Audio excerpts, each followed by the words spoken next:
আমাদের এই মসজিদে আপনাদের কি বিশ্বাস উনি কি আমানতদারিতার সাথে আমাদের এই আসরের নামাজ পড়াতে পারবেন না পারবেন না?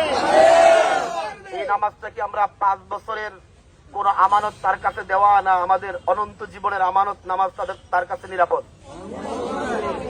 অনন্ত জীবনের আমানত যার কাছে নিরাপদ আমরা 5 বছরের আমানত তার কাছে নিরাপদ মনে করি। কিন্তু আরো অনেকগুলো ইসলামী দল আছে, এক দল আছে তো অনেক বড় নাম দেওয়া ইসলামের, তাদের আমির সাহেবকে যদি আজকে মাগরিবের নামাজের ইমামতি করতে দেওয়া হয়, আপনাদের কাছে কি মনে হয় তিনি আমাদের মাগরিবের নামাজ শুদ্ধ করে তেলাওয়াতের সাথে আদায় করে আমাদের আমানতকে যথার্থভাবে আদায় করতে পারবেন? যাদের নামে আমি কোরআনের তেলাওয়াত সহ্য করে পারে না, ওয়াকুল জাআল হাক্কা তেলাওয়াত করে, হ্যাঁ, এর মানে তাদের কাছে আমাদের 2 রাকাত নামাজ নিরাপদ নয়।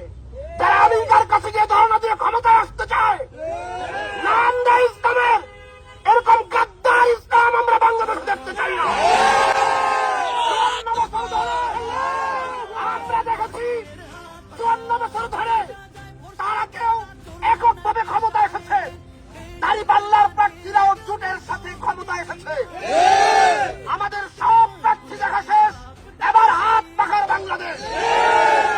আমাদের কথা পরিষ্কার, ইসলামের নাম নিয়ে যদি কেউ রাজনীতি করে থাকে প্রকৃত অর্থে তারা হলো হাত পাখা ইসলামী আন্দোলন বাংলাদেশ। আর তারা দালালি করে আমেরিকার, চুরি করে বৈঠক করে ইন্ডিয়ার সাথে, আর বলে যে আমরা বাংলাদেশের মানুষের ভাগ্য পরিবর্তন করতে চাই। এর মানে তারা ভাগ্য পরিবর্তন করতে চায় অ্যাপস্টিন ফাইলের মাধ্যমে। আমেরিকার যে চেহারা গোটা বিশ্ব দেখেছে, তাদের পা চেটে যারা আমাদের বাংলাদেশের ক্ষমতায় বসতে চায়, তারা আমেরিকার সেই বাংলাদেশ আমাদের বাংলাদেশকে বানাতে চায়। আমরা এই গাদ্দারদেরকে ক্ষমতায় দেখতে চাই না। মনে রাখবেন, আপনি মনে করতে পারেন আমার একটা ভোট কি হবে? আপনার একটা ভোট আপনার নিজেকে, নিজের আমানতকে যথার্থ জায়গায় প্রয়োগ করা। অন্তত আখিরাতে আল্লাহকে বলতে পারবেন যে আল্লাহ, আমি কোন চোর বাটপার আমেরিকার দালালকে আমার সমর্থন দেই নাই।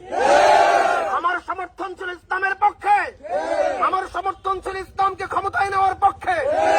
এই জন্য আমাদের আমরণ 12 তারিখ পর্যন্ত আমাদের মেহনত থাকবে, আমরা ইসলামকে ক্ষমতায় নেওয়ার জন্য রাজনীতি করি।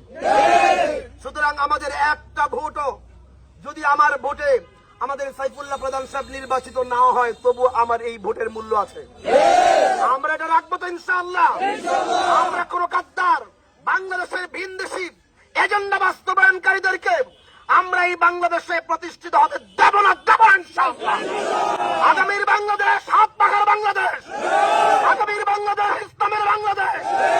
যদি আমাদের জুলাই গণ অভ্যুত্থানের ওই রক্তস্নাত বিপ্লবকে আমরা বাস্তবে সত্যিকার অর্থে যদি আমরা বিজয়ী করতে চাই, তাহলে আমাদেরকে ইসলামের মার্কা হাত পাখাকে বিজয়ী করতে হবে।